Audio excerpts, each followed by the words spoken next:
So I'm here with Kate, and she's going to give us a tour of the Can. Absolutely. Okay, so we have, our amazing sale rack. Always come to the end of the back of the store to check out the sale stuff. We were just gifted this beautiful grand piano. Wow. From Jerry Thomas. So we're so excited to be hosting some events here at Piano Bar and otherwise. We had the great Marina Albero who kind of christened our piano here at Gallery Walk. We have lots of vintage. We have art from a Seattle artist. We have our changing cabana, of course. Tons of vintage all over the place, kind of mixed in. We have some new items. One of the things that I love and appreciate is the smudge spray. So it clears energy, clears out negativity, but you don't have to add smoke into your life. Mm-hmm. We've got lots of clothing. We've got dishware galore, hats. How fun is that? Plants. This beautiful orchid that my friend gifted me, and I thought it was dead, and I'm not a green thumb person at all, and was gonna throw it away, and she's like, no, wonderful. Our old Zenith TV that plays all of the music that comes out of our studio next door, featuring Surumi Records and Sun Goose Records. This is brand new today. We just got this console organ. This funny story about this organ is that this was the organ we brought to my wedding, my husband's wedding 10 years ago. And it was donated to a friend, and that friend ended up moving to Oshkosh, and now here it is, back in the shop. Of course, we have our can bar in the back. Whoops. Art, art, art, more art, lots of art, all from local Wisconsin artists. And whether you start here or end here, it's always a good place to hang out. We got over 50 choices of beers, seltzers, non-alcoholic treats. Come by and check it out. Thank you so much, Kate. Yes. There is the famous can bar. All right. Kate, thank you for doing this. Thank you for having me, Tony. All right, absolutely. I just want to read people a little introduction. Kate Voss is the owner and operator of Can on 584 North Main Street in beautiful downtown Oshkosh. It features local art, curated vintage, local music, feminine fashion, and accessories, home goods, and a can bar with 50 plus beverages, which is right behind Kate. It is Oshkosh, folks. You got to have beverages. And when you go to Can, 584 North Main Street, you can get Kate's famous Kate Voss hot sauce, which my entire family loves. Yes, there it is. And it has on it, Kate, maybe you can show the QR code. Yeah. There is a QR code on the hot sauce in which when you click it, you can get access to a few of Kate and her band's tunes, and I guarantee you will absolutely love it. Now, in addition to owning and operating a downtown business, Kate is a full-time musician, fronting both Kate Voss and the Hot Sauce and Sunday plus Mr. Gessel. Kate is the lead vocalist, plays both ukulele bass and melodica. She's the co-owner of Sun Goose Records, an independent record label housed at TRS Recording, which is right next door to the Can shop. Kate has won a number of awards for music, including most recently a 2026 Whammy Award, that's Wisconsin Area Music Industry. She won that award in the free read category. She has produced and released 9 albums, including original material, jazz standards, and covers. She moved from the Seattle area to Oshkosh in 2021 with her husband and music partner, Jason Gessel. After the two of them, get this, they lived and toured in their RV for 4 years. We'll talk about that a little bit later. Kate and Jason married in 2015 and have an almost 2-year-old daughter named Juno. Is that correct? Yep. All right. Kate, thanks again for doing this. Oh, it's my pleasure. Thanks for having me, Tony. This is fun. Absolutely. Let's get a little bit of the Kate Voss story. Where are you from originally, and when did you develop your love of music? Well, I'm originally from Washington State. That's where we moved from when we found Oshkosh. I grew up in a really small town of about 300 people called Acme, Washington, which is east of Bellingham, which is up north from Seattle, and grew up loving music. My dad was a guitar player, singer. He had some recording gear at his in his garage, so like all of us kids kind of had the bug. I have five siblings, and so all six of Wow. us have played music at one point or another. Grew up singing in church and singing at school, and yeah, that was kind of where my passion kind of started. Was just back there in my little hometown of Acme, Washington. I formed hilariously a Spice Girls cover band, which was my first serious project. Wow. Yeah, I know. With my best friends, I was 13 at the time. There was four of us. We were missing one Spice Girl, unfortunately. Um, Did you sing If You Want to Be My Lover?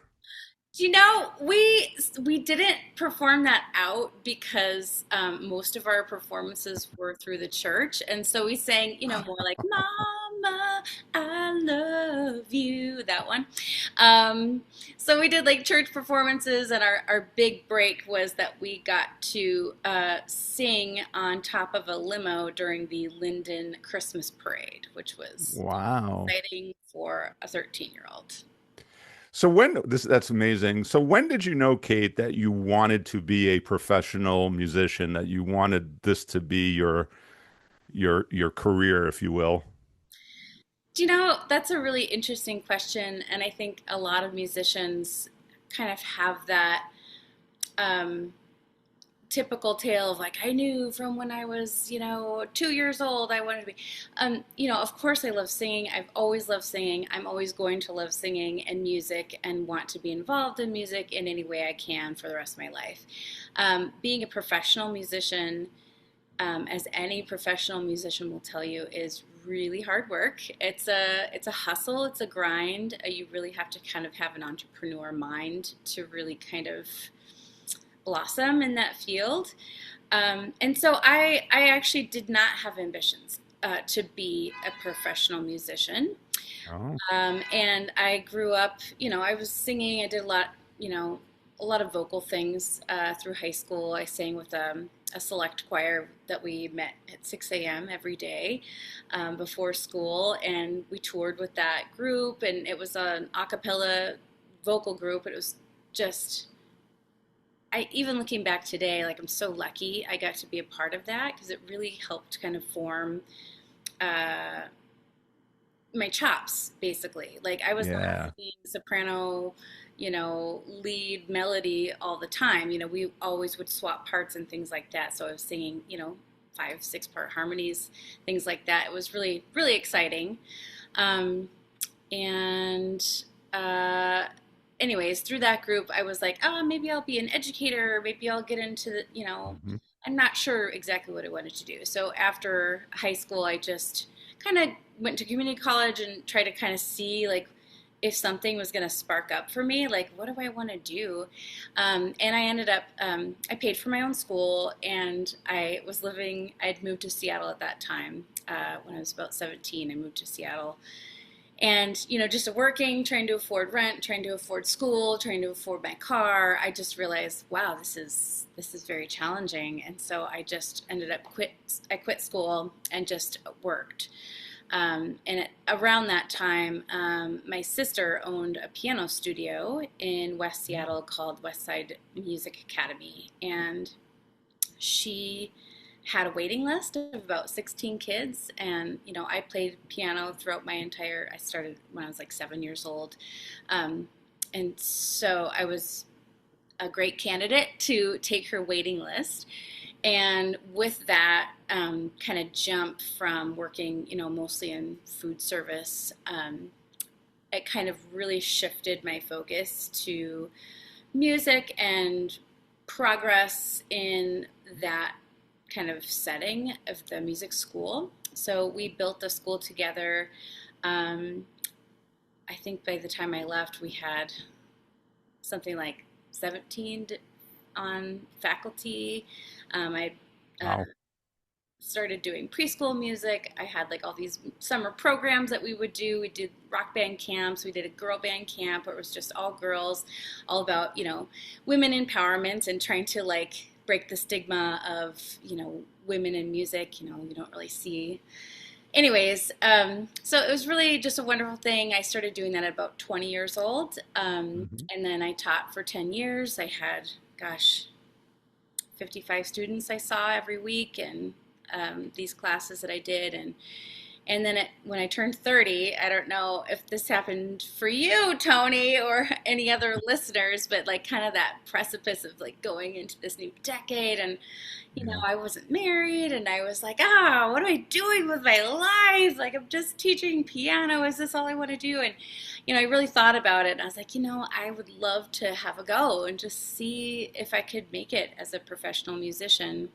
And before that, I was, playing out many, many nights a week, just kind of as an amateur. But Wow. So yeah, this would be like in the 2010s? yeah. Let's see. It was 2013 Okay. that I decided I think I'm gonna try and do this. And that year, I actually also met Jason Gessel, and we really, really, really bonded with Yeah. music first, which was really great because we got to play out and get to know each other for several months before we started dating. Um, but we really bonded over like the music from the 1930s very specifically. And when we first started Sunday Mr. Gessel, that's the only music we did. We would only play like 1930s music. So it's very niche. Yeah, and we just got booked so much, and we kind of really found out we worked very well together. On our first date, we both decided, all right, this is it. Like, I don't want to be with anybody else ever again. Wow. And so So you fell in love with your guitar player, did. It's a tale as old as time. like Pat Benatar from the 90s and 80s. She fell in love with her guitar player also. It happens, especially like with music. You get together to make this beautiful thing, and you're creating together. It's like it's so great. Yeah. So the two of you, you're say 2013, that decade, were you performing largely in Seattle? Yeah. So in 2013, when I first met him, it's a very cute story. I actually saw him perform before I met him, and I was blown away. I was like, oh my gosh, this guy is crazy good at guitar. Like, and He I've worked is. with plenty of musicians, and I was so impressed. And I ran into him at a party a couple months later, and I was like, hey, like I saw you play guitar, and would you ever consider like maybe playing music with me someday? And he was like, yeah, yeah, let's do it. And I don't know. It's a lot of times people say yes, let's do it, but they don't really mean it. But we did. Hmm. We got together, and right away we were like, whoa, this is really cool that you do this. Oh, like you do this song. Oh, let's try this. Blah, blah, blah. And then, we had, I think, 5 shows in 2013. And then in 2014, I think we had 200 shows. Amazing. Yeah. Wow, you guys were working hard. Oh, yeah. Yeah. We still are, Tony. Yeah, yeah. Well, we'll talk about that later. I don't know how you do half of what you do, Kate. But when I think of Seattle, I think of Starbucks, I think of Microsoft, and I think of grunge music. Now grunge, I don't think it's faded, but that's not necessarily the big music scene anymore. When you were performing in Seattle, what was the music scene like there? Well, it's varied. It's the cool, wonderful thing about Seattle, something I miss oftentimes, is that there is a place for everybody in Seattle, and that Mm, there's whatever tiny little niche thing that you do that is celebrated, and there's a group for you. So there's a lot of incredible jazz happening in Seattle, and and as well as all of the other types of music you're talking about, grunge, rock, rap. Um, there's a really thriving country scene in Seattle. Oh, didn't Uh, know that.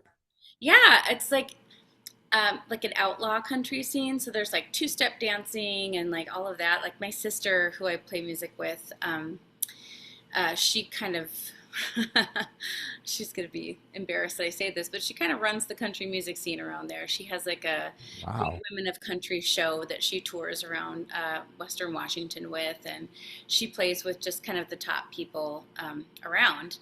So yeah, kind of anything that you can think of, there's definitely a place for you. There's this wonderful music shop in um, the community of Fremont, which is uh, like kind of trying to think of like where it is, north of downtown Seattle. Um, Hmm. that has a music store called Dusty Strings, and they, supply everything that you can imagine that has strings. Like they have like a dulcimer showroom in there, so like it's just anything that you can imagine. They're doing it in Seattle for sure. So when did the band Kate Voss and the Hot Sauce actually begin? Was that 2013? No, so Kate Voss and the Hot Sauce um, was something that I dreamed up here in Wisconsin. Oh, really? So what were you called back in Seattle? Was it Sunday and Mr. Gessel? We mostly performed as Sunday Mr. Gessel, but I did a lot of jazz performances with a group that I called Kate Voss and the Big Boss Band. Oh, I don't know why we need to rhyme everything, but um, I love it. that was more. We had, it was kind of like a mini big band, so like a seven-piece band that we played with, and I worked with a great bass player in Seattle named Nate Omdell, and he wrote all the charts for our band, and we did like festivals and jazz in the park. We did some dances, things like that. But Kate Voss and the Big Boss Band, I would say we only performed maybe, I don't know, 15 shows a year. So it Okay. wasn't something that was that I performed with a lot. Partly because when you're managing a larger ensemble like that, it's a little trickier than just managing your husband. Yeah. So then at some point you head off in the RV. Would that have been around 2017? Yeah, that sounds right. I think we bought the RV in 2017. Um, as you may or may not know, Seattle kind of had this kind of resurgence with Amazon moving in. Like you said, Microsoft is another Hmm. huge company. Google had some headquarters there too. So kind of had this big tech boom in Seattle, and a lot of people moving in. And a lot of people moving in that had high paying jobs. And so, unfortunately, there was a lot of people displaced before even COVID came through because Right. people were kind of taking advantage of the fact that they could get top dollar for rentals and for selling their homes. So the apartment that we were living in, gosh, we moved in there 2014, and we lived there for 3 years. Um, it was a reasonable price for the two of us. It was a one-bedroom apartment above a video store. I mean, can you even imagine a video store existing these days? It's so funny. No. Anyways, yeah, our rent doubled, and they were like, Wow. "Well, you have 3 months until your rent is doubled because somebody bought the building and they could do that." So we decided, you know what, this is as good a time as any to kind of like follow this dream. Like we've been touring so much. I mean, at that time we'd hit, I don't know, maybe 30 states, and we were just on the road. We actually sublet our apartment several times just because we were out on the road for 3, 4 months at a time. Hmm. So we're like, let's just, get rid of the apartment and we're just going to be on the road. So we moved into a friend's bedroom. So he basically just rented us a room out of his house, and we spent that a year there just saving our dollars to purchase a 30-foot Class A motorhome. Yeah, and we hit the What road. was that like, Kate? What was it like being on the road for 4 years, going from gig to gig? And Uh, uh, it was wild, Tony. It I'll was bet. like it was not lost on us that like Jason and I would just look at each other every once in a while and be like, okay, like we are literally living the good old days like right now. Like we're gonna look back when we're old and be like, that was so cool that we did that. Not that it didn't have its challenges. If you've seen our performances, you know that, I get really dolled up. I have like kind of fancy wigs that I wear and jewelry, and I have like costumes. Like we have matching costumes that we wear. Um, and so kind of fitting all of that into an RV was, uh, yeah, it was a challenge, definitely. So, I think it's absolutely what an amazing story. Your child Juno will love hearing about this someday. Um, so what went into the decision to settle in Wisconsin? well, you know, let's see, it was February of 2020. We had our Fun and Fancy album was just about to come out. I think that was our sixth album together, and it was kind of our biggest project at that point in our careers. We had kind of mixed in some original music as well as like some standards, and we made vinyl records. So we had a fun side and a fancy side instead of side A and side B. And we had booked the Triple Door downtown Seattle, which is one of our favorite theaters. We've performed there a few times, but this was kind of our biggest production. We were going to lead the whole production. We had hired a trio to kind of back us up on some of the songs. They were also on the album. And then we had booked, 200 shows like on the road that year. So we had, including a trip to Alaska, like it was a huge year. And we bought a brand new, kind of expensive car in 2020 February because we're like, oh, we really need a reliable vehicle. We gotta like go on these crazy tours, and we could probably pay it off early with all this work we have this year. Right. Yeah. So, the end to that story. Everything. COVID. Yes. Our big release show got canceled. Everything got canceled. There's one show that stayed on, and it was a show in, see if I can remember the town. Oh my goodness. It's this beautiful lavender farm in Michigan. I can't remember the name of the town. I feel so bad. But it was this, they had like a outdoor like barn area that they would do shows. So it wasn't an enclosed place. And they like invited people to kind of like spread out and like Hmm. in their blankets and do an outdoor concert. So we just were like, you know what? This one show stayed on. We live in our RV. Let's just drive out there and do it.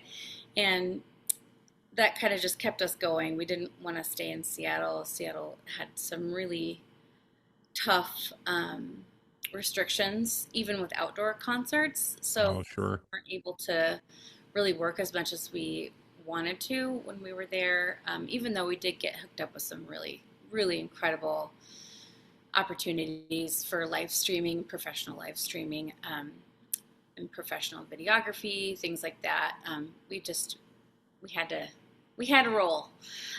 So we did our show in Michigan, and then we went down and stayed with a friend in Nashville, and then we got this random call to perform at resort up in northern Wisconsin at the end of 2020, and they were like, "We want you to be our resident entertainers for 2 months," and we were like, Wow. "Let's do it." So we drove up. We drove the RV up in the winter, and we lived at the hotel for a couple months, and then that's when we were like, "Let's move to Oshkosh." That's wonderful. Yeah. Well, I and many others are just so thrilled that you're here. For people that are not familiar with your music, how would you describe the Kate Voss and the hot sauce sound? So Kate Voss and the hot sauce is definitely retro feels, got vintage music. We do have some original songs kind of peppered in through that, but we kind of wanted a Sunday Mr. Gessel like expansion. So with Sunday Mr. Gessel, like I said, we kind of started with the 1930s music, and from a decade of performing together and kind of gaining all of these fans from all over the US, we have kind of melded our sound a little bit. So it's still very jazz centric, but we kind of pull from other eras as well and just kind of make them our own sound. And Kate Voss and the Hot Sauce is very similar to that, but we wanted to kind of have a larger than life sound and feeling. So we have a drummer that plays with us most of the time. It's Mike Underwood, who's Oshkosh famous, of course. And then we added a horn section as well.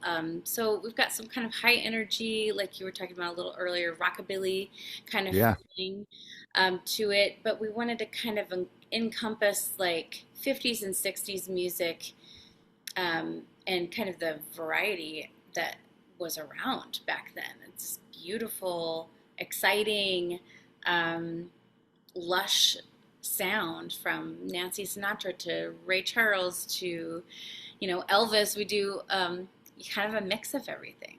You do a version of Chuck Berry's "You Never Can Tell" it's one of my all-time favorite actually maybe my favorite cover version of that song. And there's been so many versions of that song, as you know. And by the way, when people hit the QR code, that will be one of the first songs that they get, and I'm like, whoa. All right. Also, your version of "These Boots Were Made for Walking," Nancy Sinatra, absolutely love that. Right. So, That one's my favorite too. yeah. Oh, is it really? Hmm. Yeah. Well, that is such a great. So that must be a really fun song to sing. Oh yeah. Oh yeah. Yeah. Super fun. And with that song in particular, I think that that's one of the best representations of Kate Voss and the Hot Sauce, because we do play a lot of these like classic songs, classic music, but we definitely do it our own way. Yeah. We don't do like a straight up exact cover of these songs. Like with these boots are made for walking. We, of course, play, you know, the Nancy Sinatra lyrics and all of that. But we have a Henry Mancini kind of lingering in the background. So the Peter Gunn theme song is kind of like Oh, playing yeah. during the verses, and then when Jason takes his solo, you can tell right away, like, oh yes, that's what they were playing. And at the very very tail end of the song, we go into Metallica. So it's a It's amazing. It's mashup. amazing. And yeah, you guys put your own unique style into everything that you do. This is not karaoke, right? At all. So it's amazing. So now that we've built up the excitement for your band, where can people see you perform this summer? Well, you know what? I'm gonna send you a picture of And we'll put it our on the list and screen. stuff, and we're gonna like the trick of the cameras is gonna show it to you right now. Um, but I will tell you, we get to play Waterfest this year, which And is very yes. exciting. That's July 16th, opening for Vertical Horizon, and we are in Wisconsin. I think most of the summer. I think September Are is you the playing the state fair? We are. We're going to play at the State Fair on August 16th. Okay, Lori and I have not been to the state fair in like forever.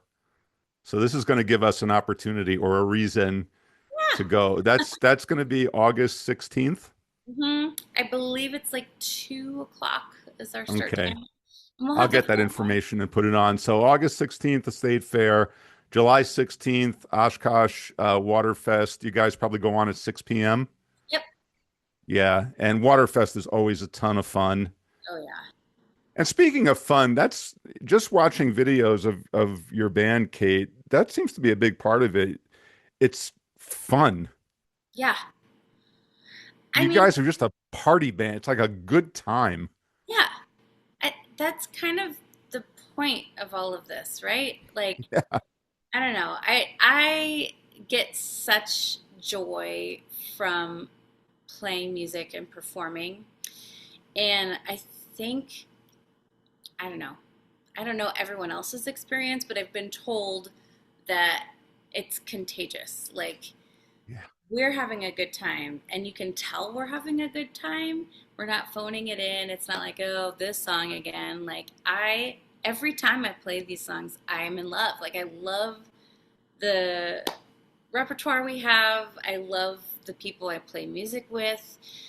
And, we're a little bit picky about who we want to be in the band because we want to make sure that everybody's feeling the same way we are feeling. And so if anybody's like not really into it, then it's kind of like, well, this might not be a good fit. But luckily, that's never happened.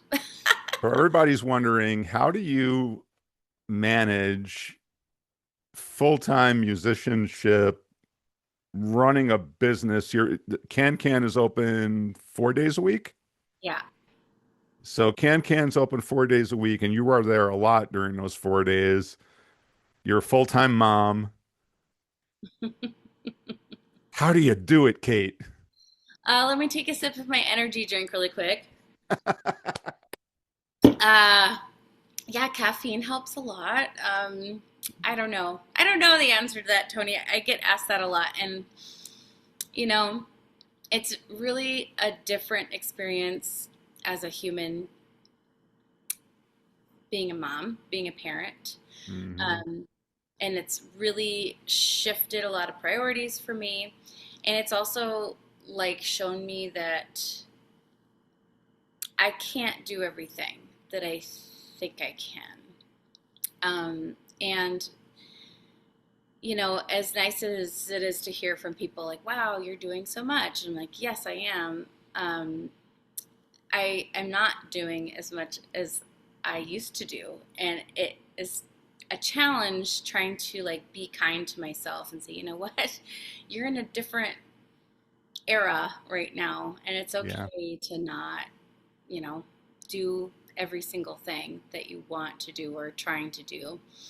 Um, I guess I could say I was blessed with ambition. Yeah. And so I can see the things that I want. And I can also see that, oh, it's going to take too many steps to get there at this time. And I just have to, like, I've been practicing stepping back and being like, okay, it's okay. It's okay to not have that thing right now. And that can be a thing you get at a later time. So, When you first got to Oshkosh, was there an immediate plan to open up a business, or was it going to be full-time just music? well, the kind of long term thought that we had, Jason and I, when we moved to Oshkosh, we had started trying to have a kid maybe 2 years before we moved here. And we were just trying to see what happened, and it never did happen. And so we're like, all right, well, let's move to Oshkosh, let's settle down, let's get ready, it's going to happen for us.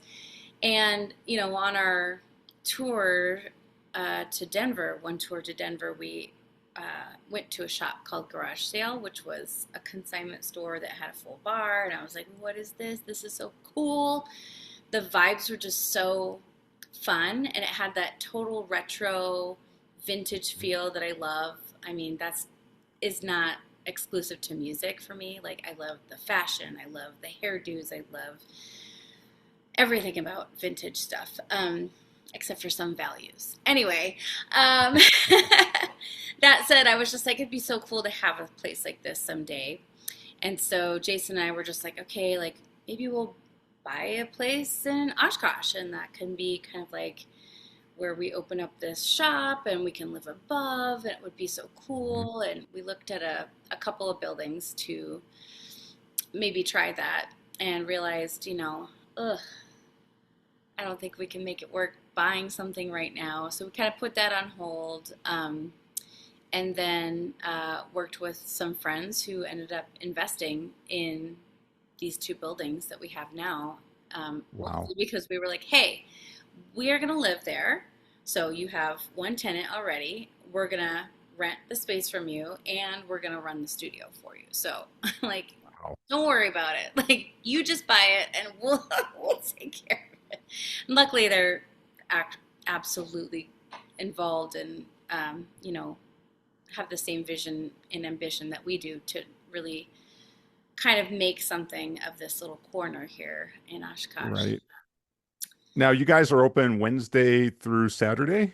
Yep. Yeah. And we'll put the hours of the business on the screen. I know that you're open Saturday morning during the farmers market, right?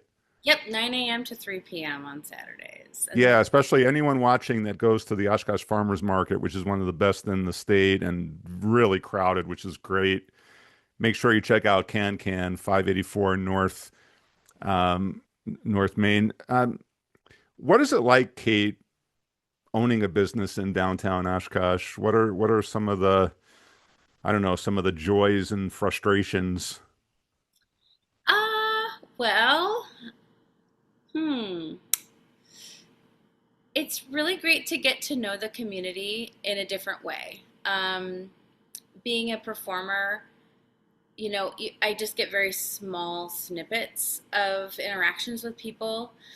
Um, and it's a little bit tricky to fully kind of like engage when you're in performance mode.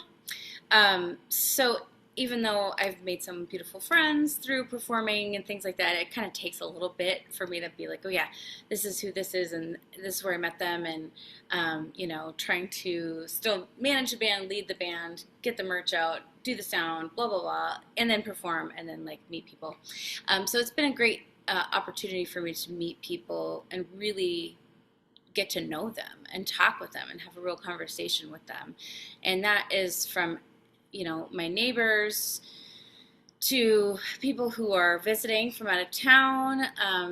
I mean, I got to meet you at my shop, which was so cool. I'm like, what? Like, you're here. It's so funny. I recognized you because of your TikTok. And that's when I knew I had to get in there because, oh, that's another thing, right? Kate has got one of the best TikTok feeds out there. I Oh, think I absolutely love all your TikToks. It just brings out your personality. You're just so personable, so much fun. aw. And I remember when I saw it, I was like, "Oh my goodness, I got to get to Can. Why haven't I been there already?" And I went there the first time so I could buy a birthday present for my spouse, and you helped me out with that, which was great. And she loved it, by the way. Yay. Yeah. Yeah. So anyway, what are some of the well, this might be a big question, but lots of people don't shop local. Like what is the benefit of shopping local in your judgment? Well, Obviously it's good for you, but like it's good it's good for the city, isn't it? yeah. I mean, it keeps the commerce going within the ecosystem that we have down here. Just kind of expanding on the community point, like my new neighbors at Author Apothecary and Bookshop, Yeah. they have come in to the shop. They actually bought hot sauce, which I thought was so cute. And they were able to kind of like hang out and have a drink. And like after a long day, this before they opened, they did a whole like remodel in there, and a lot of work went into that space. So like getting them to come over and relax a little bit and get to talk with them and speak with them about, what they're working on and the goals and struggles that they have, kind of getting to talk shop a little bit about that. That has been really great. I've worked with the Bid here in downtown Oshkosh with shopping events with other boutiques so that we can kind of connect each other together so that people can be inspired to shop downtown and kind of hop on these like local boutiques. There's no chains down here, which I thought was really amazing. Like, Yeah, and I think that's one part of the charm of downtown Oshkosh. And that's what I try to educate people. When you spend your money at the chains, a lot of the money is leaving Oshkosh. If you spend your money in local businesses, it's largely staying in town. absolutely. Well, in our shop, speaking to my own place, like the the things that we have here are sometimes sourced right here in Wisconsin. So some of the antique, vintage, collectible pieces are things that we found here in Wisconsin. Every gallery artist that we host is someone local from either Oshkosh specific or Wisconsin specific. I'm gonna let's see our next artist. We're gonna be doing gallery walk on July 4th. Well before the fireworks, you have plenty of time to come down and hang out. Oh, 6 to 9 p.m. on July 4th, downtown Oshkosh. We have Leif Larson is going to be our new artist, and of course, he's got work up at UW Oshkosh. He does murals all over the state of Wisconsin. He's a prolific painter, and I'm just so grateful to him. outstanding. By the way, I mentioned your hot sauce, but haven't you also marketed recently a brand of coffee? Yes, I unfortunately I'm sold out at this moment. Oh, how cool. We're getting a new batch on Wednesday, but yeah, it's another local connection. We hooked up with Black Pearl Coffee Roasters that roast right here in Oshkosh. And so yeah, we have a Sunday Mr. Gessel coffee that comes with a free CD. So that's kind of fun. Oh, wow. Great. Yeah. And basically every collaboration that we have here in the store, every vendor that we have here in the store is somebody local. So we found a wonderful artist at the farmers market last year that we were like, hey, can you please like come and be part of my shop? And she's been one of our top sellers.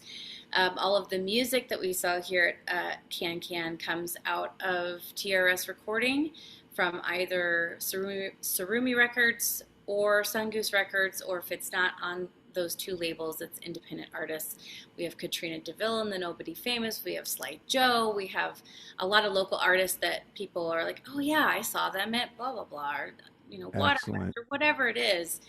So it's really important to me to have these relationships and this like palpable community that I'm a part of here in downtown Oshkosh. And I think that everyone who owns a business down here would agree that just having this lively, I don't know, place that brings in good energy is just so important.